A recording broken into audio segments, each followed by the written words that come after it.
방법입니다. 좋은 소리를 만드는 방법은 굉장히 여러 가지가 있습니다. 좋은 귀로 소리를 예민하게 판별하고 뭔가를 적극 대응할 수 있다는 건 축복이죠. 하지만 좋은 소리만 가지고 좋은 튜닝을 할 수 있는 것은 아닙니다. 귀로 듣는 것은 굉장히 큰 한계가 있거든요. 심신의 피로도에 따라서도 다르고 환경에 따라서도 가끔은 내 귀가 나에게 거짓말을 합니다. 그래서 일관되고 좋은 튜닝을 하기 위해서 무엇보다도 중요한 것은 현재 펼쳐지고 있는 음장 환경에 대한 객관적이고 시각적인 정보를 가지는 게 중요합니다. 그 정보를 취득하기 위해서 측정 장비를 사용하죠. 굉장히 여러 가지가 있지만 여러분들의 차 한 대만을 위해서 혹은 내 차 한 대만을 위해서 고가의 전문 장비를 사는 것은 매우 비합리적입니다. 그리고 비싸고 무엇보다도 사더라도 그 툴을 익히는데 굉장히 오랜 시간이 걸립니다. 현 상황에 시그널들이 어떻게 펼쳐지고 있는지를 파악하기 위해서 툴을 써야 한다는 것은 이해를 하겠는데 그러면 어떻게 해야 되는 것이냐? 업텐 DSP 이후에 나온 제품, 발매된 제품들을 사용하고 있다면 대부분의 제품들은 ACO가 탑재된 기능이고 제가 지금부터 알려드릴 기능을 아낌없이 알뜰하게 다 사용하실 수 있을 거예요. 포르쉐 카이엔이고요. 2023년식이고 보스 시스템입니다. 그리고 DSP는 헬릭스 V18 DSP를 사용하고 있고 카이엔의 순정 보스 앰프로부터 각각 스피커로 어떤 시그널이 나오고 있는지 얼마만큼의 시그널이 나오고 있는지를 한번 PC 툴로 측정해 볼 수 있는 그 스터디를 한번 해보겠습니다. 음원은 핑크 노이즈를 사용하게 되고요. 순정 앰프에서 나오는 신호를 체크하는 건데 실제로 들을 필요는 없으니까 다 뮤트를 걸겠습니다. 아이오의 이퀄라이저 모양으로 하면 화면이 바뀌죠. 이 화면에 대해 설명을 하면 왼쪽은 DSP로 들어가는 각각의 인풋 채널, 그리고 중앙은 우리가 보고자 하는 그래프를 나타내는 메인 창, 그 아래에는 측정하고자 하는 채널로 구성이 됩니다. 그 외에 뭐 이퀄라이저도 쓸 수 있고 한데 지금은 측정의 의미가 있으니까 측정 쪽으로 중심을 볼게요. 지금 프론트 L 하이라고 나와 있는데 지금 L 하이를 체크해 보고 싶다는 거죠. 마우스의 오른쪽 버튼을 누르면 해제됩니다. 그리고 원하는 채널을 마우스의 왼쪽을 누르고 드래그해서 이 창에다 갖다가 손을 띄면 이렇게 준비가 되죠. 자, 핑크 노이즈를 틀고 적정량의 볼륨을 맞추고 스타트를 해보겠습니다. 제가 지금 의도적으로 볼륨을 낮게 놨는데 볼륨이 측정하고자 하는 레벨이 적정한지 아닌지도 모니터가 표시를 해줄 거예요. 만약에 너무 낮다 그러면 낮다는 신호. 클리핑을 보여주진 않으니까 그건 다른 쪽에서 보면 되고. 자, 핑크 노이즈를 돌리고 있습니다. 끝까지 다 갔죠? 자, 인풋 레벨이 너무 낮다 그럽니다. 그러면 측정할 수 있는 볼륨이 너무 낮은 거예요. 제가 볼륨을 높이고 있는데 쭉쭉쭉 올라가죠? 이쪽의 상태 창, 지금 스캐닝하고 있는 상태 창은 끝까지 2번 왕복 정도는 해줘야지 그나마 신뢰할 수 있는, 많으면 많을수록 좋지만 너무 많을 필요까지는 없고요. 2번 정도는 왕복을 해줘야지 제대로 된 측정값을 얻을 수 있습니다. 아직도 너무 레벨이 낮다고 나오는데 중간에 볼륨을 높은 거기 때문에 레벨이 낮은 걸로 나오죠. 한 바퀴 더 돌면 이것도 아마 정상으로 돌아올 겁니다. 자, 거의 다 갔죠? 오케이. 2번 돌았으니까 스톱. 로우 레벨이란 것도 없죠. 지금 요 그래프는 순정 보스 앰프의 트위터 채널로 나오는 시그널입니다. 기억을 해놓고 싶으면 10개 메모리 뱅크 중에서 원하는 데다가 마우스 커서를 놓고 마우스 오른쪽 버튼, 그러면 메모리가 저장이 되고요. 하이를 봤으니 이번에는 저는 미드레인지를 한번 보겠습니다. 미드레인지 잡아와서 끌어서 놓고 스타트.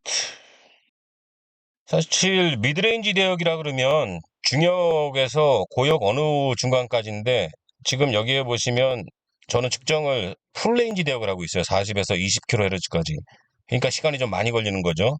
굳이 이게 필요 없다, 대략 짐작할 수 있다 그러면 원하는 대역을 미드레인지 대역 로우냐, 또 미드레인지 아니면 아예 4km부터 하이냐, 이런 것까지 구간을 지정해 줄 수 있는데 그럼 좀 더 빨라집니다. 지금 모르니까 플레인지로 계속 볼게요. 한 바퀴 돌았고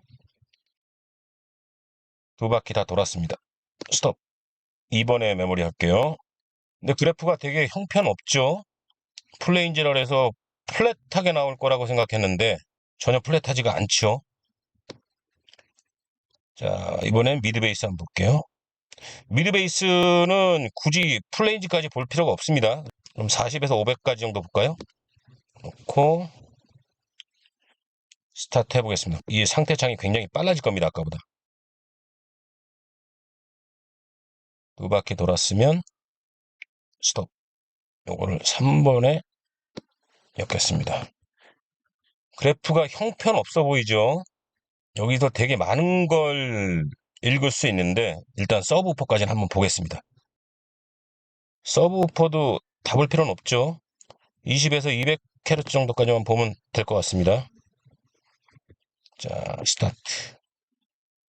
이퀄라이저 건드렸는데 이런 제자리 갖다 놓고 2번 정도 갔으니까 스톱. 서브는 4번에 저장하겠습니다. 오른쪽 버튼, 마우스 오른쪽 버튼. 자, 이렇게 그래프를 놓고 보면 뭔가 되게 엉성하고 이빨이 많이 빠져 보이는데 이게 보기 불편하신 분들은 요 오른쪽에 스케일자를 촘촘하게 하면 더 많은 대역을 쪼개서 볼 수 있죠. 그러면 조금 더 볼만하죠. 지금 포르쉐 카이엔 보스를 측정을 해보면 지금 빨간 기준 라인이 사실은 가장 이상적인 거잖아요. 전대역이 균일하게 같은 레벨로 촘촘하게 나오는 게 가장 이상적인데 실제로 카이엔 보스에서 나오는 M4 출력 파형을 보면 뭐 빠진 데도 있고 그렇다고 살짝 높아진 데도 있고 자 이거는 의도를 가지고 한 겁니다. 이거 실제로 이거는 기계적이고 물리적인 대역을 보는 거고요. 실제로 들리는 건 시트 포지션, 원하는 시트 포지션에 갖다 놓고 RTA라는 장비를 통해서 실시간으로 어떤 주파수가 나오고 있는지 그걸 보는 방법이 있죠. 이 물리적인 게 중요한 이유는 인풋 애널라이즈가 중요한 이유는 예를 들어서 지금 보자면 카이엔의 트위터 쪽으로는 대략 5km 하이패스로 봐야 될 것 같은데 이걸 모르면은 좋은 트위터 썼다고 3km에서 트위터 자르죠. 트위터가 아무리 좋아도 이 대역에 들어가는 신호가 없으니까 노래하지 않습니다. 내 스피커, 내 DSP로 신호를 가공하기 위해서 들어오는 신호가 어떤 건지를 파악해야 되는 것은 매우 중요합니다. 리어를 한번 보겠습니다. 리어는 투웨이예요. 지금처럼 따로따로 보는 방법이 있고 저는 굳이 따로 볼 필요가 없을 것 같다. 그러면 하이와 로우를 함께 보는 방법도 있습니다. 50대 50의 균환을 분등으로. 근데 대역은 전체를 다 봐야 되겠죠? 어떻게 나오는지 모르니까. 스타트. 두 바퀴 다 돌았으니까 스톱. 리어를 5번에 기억시켜 보겠습니다. 메모리를 해놨다면 한 번씩 누르는 걸로 하나씩 지울 수 있습니다. 다시 불러보기 할 수도 있고. 자, 이게 지금 5번의 리어의 미드와 하이의 특성이죠.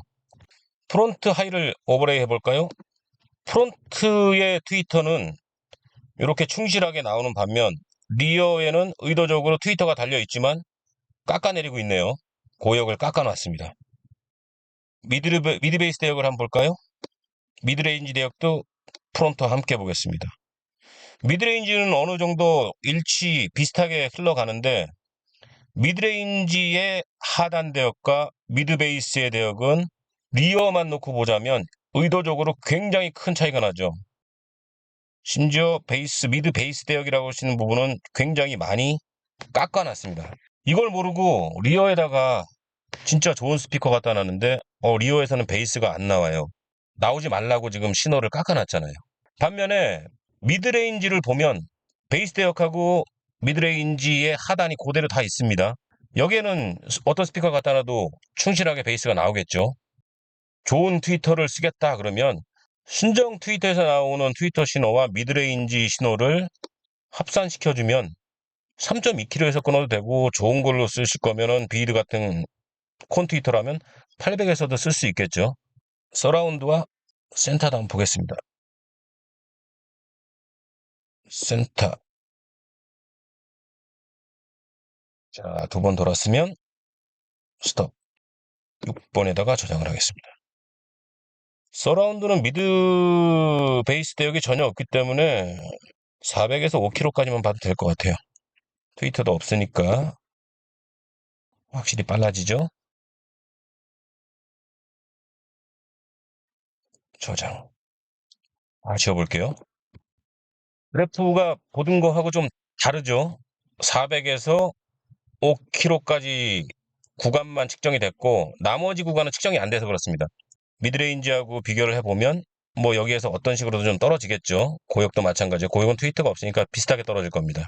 근데 저는 이 부분을 가공할 마음이 전혀 없기 때문에 400에서 5km까지 보는 것만으로도 충분합니다.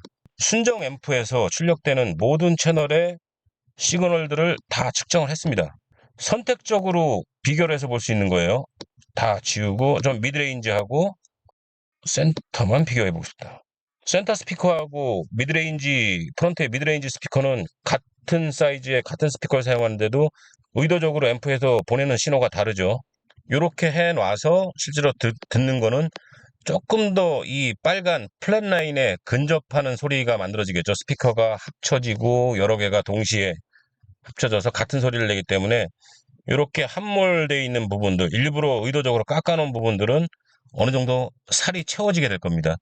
불특정 다수를 위해서 튜닝을 해놓은 거기 때문에 애프터마켓 DSP 튜닝하는 거하고는 좀 다르죠. 정확하게 튜닝을 할 수 있는, 커스터마이징 할 수 있는 그런 부분이 다릅니다.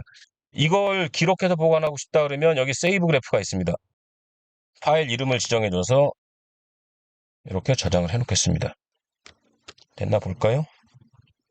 사진에 이런 식으로 저장이 됐습니다. 만약에 여러분들의 시스템에 DSP 튜닝을 했는데 충분히 만족스럽지 못하다. 그러면 일단 처음부터 베이직부터 봐야죠. 제대로 주파수가 들어오는 게 확인이 됐느냐, 그거에 적합하게 튜닝을 했느냐. 대부분의 좋지 못한 결과들은 기본을 놓치는 거에서부터 출발하기 때문에 기본을 아는 것은 굉장히 중요합니다.